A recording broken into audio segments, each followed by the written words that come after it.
Mis queridos hermanos, soy el padre José Román Flecha de la Diócesis de León. Tengo mucho gusto en participar en esta cuarta sesión de de formación formación para para recordar recordar al al siervo del siervo del Señor Señor. o el buscador ideal. Sin embargo, al principio quiero decir algo importante. En primer lugar, una noticia alegre y en segundo lugar, una noticia un poco más luctuosa. La noticia alegre es que ha sido un gusto en mi reciente viaje a Sevilla encontrarme con algunos de ustedes, compartir esperanzas, sueños y también la situación personal de cada uno. Ha sido muy hermoso tener una charla con ustedes en ese monasterio de las Clarisas tan famoso en Sevilla, tener la bendición con el Santísimo Sacramento y finalmente la celebración de la Santa Misa. Y el otro acontecimiento es que me he enterado de la muerte del secretario segundo, el estimado Paco, una muerte muy dolorosa, puesto que era muy conocido. Bien, pues yo lo encomiendo a Dios nuestro Señor y me uno a toda la hermandad en las oraciones por el eterno descanso de este hermano. Dicho lo cual, mis amigos, mis hermanos, vamos a comentar un poco las lecturas sobre el siervo de Dios. Sabemos que el libro del profeta Isaías suele dividirse en tres partes. La primera parte debió deberse precisamente al profeta Isaías, la segunda parte tiene lugar ya en la época del exilio, del destierro a Babilonia, y la tercera parte después del retorno, después de la vuelta a Jerusalén. Yo creo que los tres personajes o los tres grupos de poetas que han tenido lugar en la composición de estos textos eran, lo he dicho bien, eran poetas y profetas, o si se quiere, eran profetas dotados también del don de la poesía, porque son realmente hermosos. Y el siervo de Dios se encuentra en la segunda parte, la que llamamos el Deutero Isaías. Y su figura se encuentra reflejada en cuatro textos, cuatro poemas, nada más. Los entendidos discuten sobre la fecha de su composición, estudian las diferencias de estilo, se preguntan dónde terminan, pero son magníficos, brillantes, dramáticos, espléndidos realmente. Son muy conocidos por el pueblo de Dios porque serán proclamados en la liturgia del Domingo de Ramos y después los días lunes, martes, miércoles santo y finalmente en la celebración del Viernes Santo. Eso hace que este personaje misterioso no sea conocido. He dicho personaje misterioso porque efectivamente los especialistas se preguntan ¿a quién se refiere el profeta cuando habla de este siervo de Dios? ¿Se refiere a un profeta concreto? ¿Se refiere a todo el pueblo de Dios, todo el pueblo de Israel? ¿O se refiere directamente al futuro Mesías? Es verdad que muchos pensaron que esos poemas podían referirse al Mesías y en la fe cristiana, en la tradición cristiana, con mucho gusto hemos aplicado muchos de esos trazos a Jesús, el Mesías, el Señor, el Redentor. ¿Cómo pueden dividirse estos poemas o cómo podrían caracterizarse? ¿Cuál sería la señal distintiva?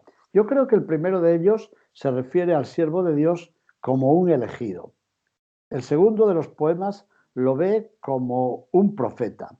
El tercer poema lo ve como un sabio y el cuarto lo ve como un sacrificado, como un entregado por la salvación de todo su pueblo. El primero de los poemas nos recuerda que él ha sido elegido y elegido por Dios por encima de todos los demás. Isaías capítulo 42, verso primero. Voy a leer. He aquí mi siervo, a quien yo sostengo, mi elegido, en quien se complace mi alma. He puesto mi espíritu sobre él. Dictará ley a las naciones.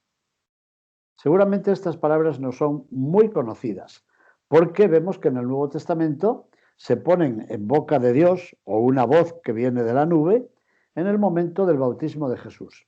He aquí mi elegido, en quien se complace mi alma. Palabras que el Evangelio pone, como digo, en boca de Dios para referirlas a Jesucristo.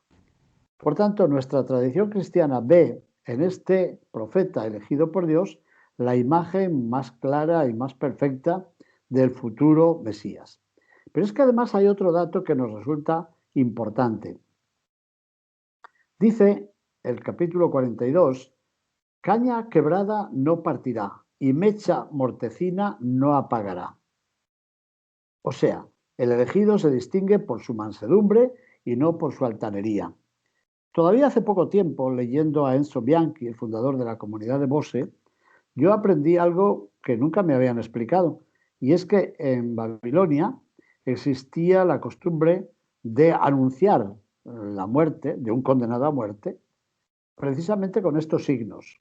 Un heraldo, un pregonero salía a las plazas públicas y rompía una caña o apagaba, o también apagaba, la mecha de un cirio, de una vela, con lo cual se entendía que se había puesto fin a una vida. En cambio, como sabemos, estas palabras se aplican también a Jesús, con lo cual se nos dice que Jesús ha venido como príncipe de la paz y partidario de la vida y no partidario de la muerte, no partidario de la condena a muerte. Así pues, el primero de estos poemas, que encontramos en el capítulo 42 de Isaías, nos recuerda que el elegido por Dios es, desde su propia debilidad, es signo de luz y signo de liberación para los pobres, para los ciegos, para los esclavos. Ha sido ungido por la fuerza del Señor, ha sido elegido por el mismo Dios y se apoya en el Dios que modela los mundos y solo en su nombre encuentra apoyo. Les decía que son 4 poemas. Pues bien, si el primero lo presenta como un elegido, el segundo lo presenta como un profeta. De hecho, en el capítulo 49 de Isaías leemos estas palabras. Poco me he fatigado, repito, por poco me he fatigado en vano e inútilmente mi vigor he gastado. ¿De veras que el Señor se ocupa de mi causa y mi Dios se ocupa de mi trabajo? Como ven, el profeta se siente llamado por Dios, pero ve que su misión es bastante difícil. Un refrán antiguo que también Jesús recoge decía que nadie es profeta en su tierra, nadie es profeta gratuitamente. Los pueblos veneran a los profetas mucho tiempo y a veces muchos siglos después de que han pasado a otra vida. ¿Y por qué? Porque el profeta con mucha frecuencia tiene que anunciar y denunciar, como dice el documento de Puebla de las queridas iglesias latinoamericanas. Y anunciar la verdad, bueno, es agradable, como anunciar la belleza o anunciar la bondad, pero denunciar lo contrario, denunciar la mentira, denunciar la fealdad, denunciar la maldad, eso no es nada agradable. Con lo cual el profeta con mucha frecuencia se siente denigrado, calumniado, perseguido. Así que la gran tentación del profeta es el desaliento, no el orgullo precisamente. Y sin embargo, ¿cómo olvidar la llamada primera? El profeta de antes y el de ahora tiene que seguir siendo fiel a pesar de todas las dificultades. Pensamos, qué sé yo, en Monseñor Óscar Arnulfo Romero, por ejemplo, o el padre Maximiliano Kolbe, bueno, tantísimos que en este siglo pasado y en este mismo siglo están siendo realmente o han sido profetas de la voluntad de Dios y lo han pagado con mucha frecuencia con su propia sangre, con su propia muerte. El profeta no está en la brecha por su propio amor, ni por su propio amor a la aventura. Por eso, en el capítulo 49, verso primero, este profeta anónimo dice, el Señor me ha llamado desde el seno materno. Y esa es la clave, esa es la única respuesta, es su única fuerza.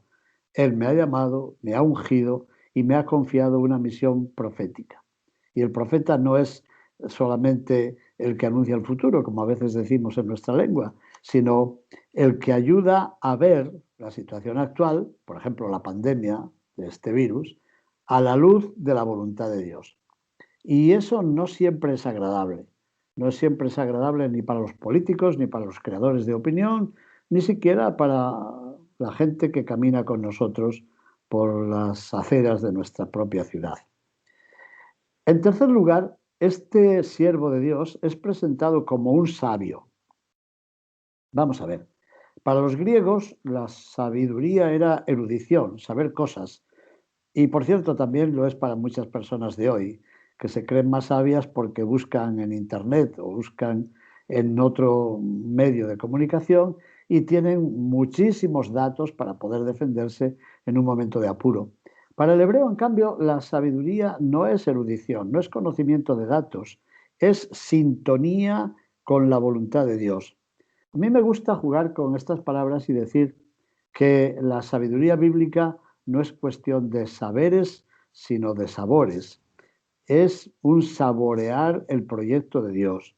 Es una sintonía con el proyecto de Dios. Saber es saborear. Y sabe el que sabe escuchar la voz de Dios. Pues bien, este siervo de Dios es llamado también sabio. ¿Y es sabio por qué?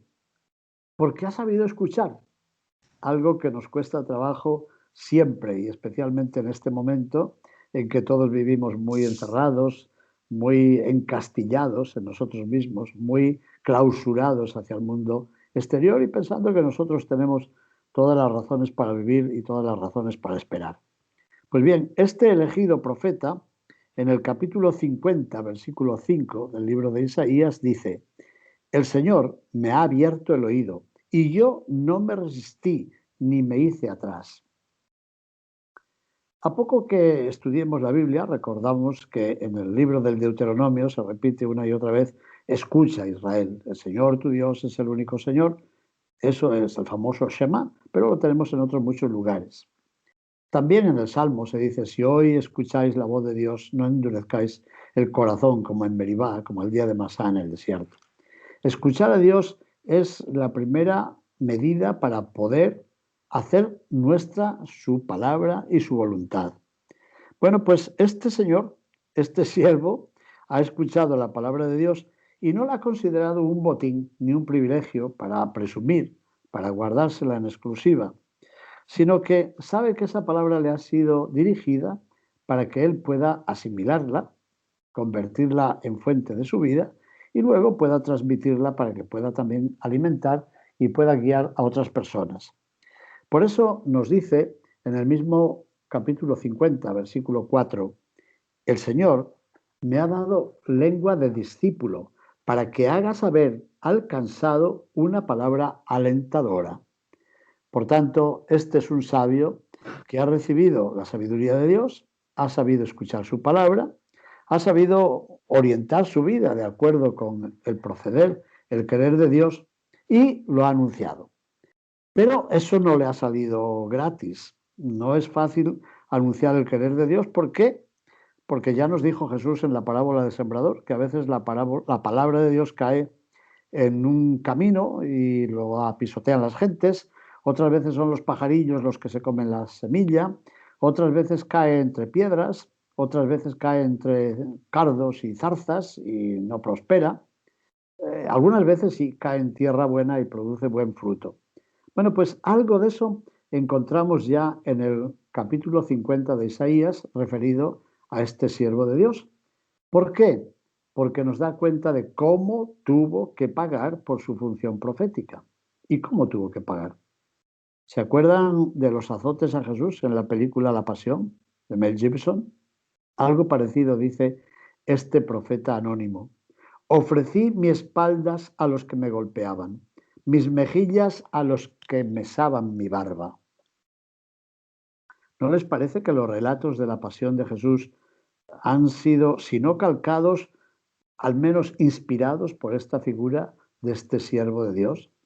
¿Será por eso por lo que estos poemas son leídos y proclamados precisamente en la Semana Santa? Seguramente sí.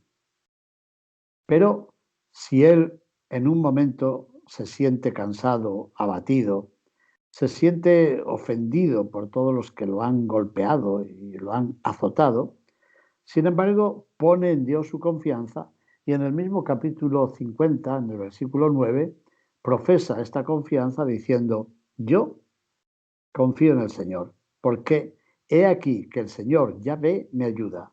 ¿Quién me condenará? Palabras que seguramente nos recuerdan las de San Pablo en el capítulo 8 de la carta a los Romanos. ¿Quién nos separará del amor de Dios? También aquí este profeta del Antiguo Testamento sabe que Dios está con él y que por tanto nadie puede arrebatarle la vida.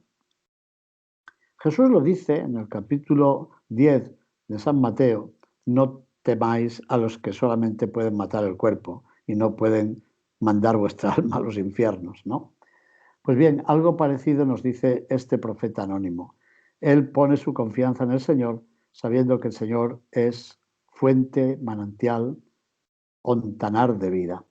Y nos queda la última de las características que acompañan a este misterioso profeta, que es la de el entregado. ¿Y qué significa eso? Significa que un día comprende que su persecución y su muerte ha sido manantial de luz y de salvación, aun para aquellos que no entendían el drama de su dolor, el drama de su abandono, el drama de su quebranto. Así dice el capítulo 53 del libro de Isaías en el versículo 3, el 3 y el 4 más bien. Despreciable y deshecho de los hombres, varón de dolores y sabedor de dolencias, como uno ante quien se oculta el rostro, despreciable, y no lo tuvimos en cuenta. Y con todo, eran nuestras dolencias las que él llevaba, y eran nuestros dolores los que él soportaba. Es decir, estas palabras no se ponen en boca del profeta, se ponen en boca de los que posteriormente han descubierto cuál era el sentido de su vida y qué es lo que significaba su vida. Hay tantos ejemplos. Yo he viajado varias veces a Sicilia y en Sicilia estaba muy vivo el recuerdo del padre Puglisi. ¿Qué había hecho aquel hombre? Dar catequesis a jóvenes, ayudarles a descubrir la verdad y la mentira, pero aquello no fue muy bien visto por los diversos movimientos mafiosos, hasta que le dieron muerte. Bueno, posteriormente, todo el pueblo de la ciudad de Palermo descubrió que aquel hombre se había sacrificado, y no por sí mismo, él no ganaba nada con eso. Se había sacrificado no para que los jóvenes lo aplaudieran o lo promovieran a una carga política importante, sino por amor a Dios que se manifiesta en los hijos de Dios. Y entonces sí, entonces se ha promovido la causa de su beatificación y posiblemente de su canonización. Pero muchas veces eso ocurre a posteriori, después que el profeta ha entregado su vida, como ha pasado en tantos lugares de la tierra, incluido nuestro propio país. Su persecución, la persecución de este profeta, la que ha sufrido, y su muerte ha sido un manantial de luz, de salvación, aun para aquellos que no lo entendían y que, en cierto modo, lo habían despreciado, como ocurrió también con Jeremías. Vamos a recitar en el quinto domingo de la Cuaresma un evangelio en el cual se nos dice que, con motivo de las fiestas de Pascua, llegaron a Jerusalén unos extranjeros que se acercaron, hablaban griego, y se acercaron a dos de los discípulos de Jesús que posiblemente conocían el griego, al menos tenían nombre griego, como Felipe y Andrés, el hermano de Simón Pedro, los dos procedentes del pueblecito de Bethsaida. Y les dijeron a estos apóstoles: queremos ver al maestro, a vuestro maestro. Ellos se lo anunciaron a Jesús y Jesús parece que entró como en éxtasis, diciendo: ahora ha llegado la hora en que el Hijo del Hombre va a ser glorificado. ¿Pero qué glorificación? No fue una glorificación social, política, económica, sino la glorificación de la cruz y de la muerte. Porque inmediatamente Jesús dice: lo mismo que el grano de trigo, si no cae en tierra y muere, y se pudre, permanece infecundo, así el Hijo del Hombre. Pues bien, esta pequeña parábola, esta profecía del grano de trigo puesta en labios de Jesús, nos recuerda también lo que nos dice el libro de Isaías en el capítulo 53, verso 11, a propósito del siervo de Dios, que dice: por las fatigas de su alma, dice el Señor, verá la luz y se saciará. O sea, su muerte no va a ser en vano. Como decía aquel cantor latinoamericano, que muerto el cantor no muere el cantar. Algo parecido. Caído el profeta, permanece la profecía. Caído el mensajero, permanece el mensaje. Caído el grano de trigo en el surco, tendremos una cosecha de espigas, o al menos de una espiga con muchos granos. Pues muy bien, este es el siervo de Dios y me encanta, mis hermanos, recordar su figura precisamente en este tiempo de Cuaresma y a una hermandad que tiene por escenario, por motivo, por lema, el Calvario. Recordar a este personaje es adentrarnos en el misterio que nos lleva al Calvario. Ver en él y ver en Jesús al elegido por Dios, al profeta, al sabio y al entregado por nuestra salvación. Sería bueno que estos 4 poemas nos ayuden a recordar el misterio de Cristo, el misterio de su entrega, el misterio también de nuestra salvación y que, como son poemas además muy sencillos, no solamente los proclamemos, no solamente los leamos en los oficios litúrgicos en la Iglesia, en estos días de la Semana Santa, como digo, sino que tal vez nos sirvan de medio de formación, por ejemplo, para los jóvenes hermanos, para los que entran en la hermandad, que nos sirva para un diálogo y, quién sabe, si para un retiro, para un momento de oración, de tal forma que encontremos en estos poemas una luz, una orientación también para las nuevas generaciones, de modo que podamos llevar estos poemas a la oración, a la vida y al testimonio. Es una gran responsabilidad para mí unirme a la oración de todos ustedes, unirme a sus necesidades, pedir por sus propias intenciones, orar por sus difuntos y pedir que celebren una santa Semana Santa, que sea testimonial. No puede ser como se acostumbraba, pero ustedes sabrán sin duda sustituir algunas manifestaciones por otros actos de devoción, por otros actos de reflexión y también por otros actos de compasión.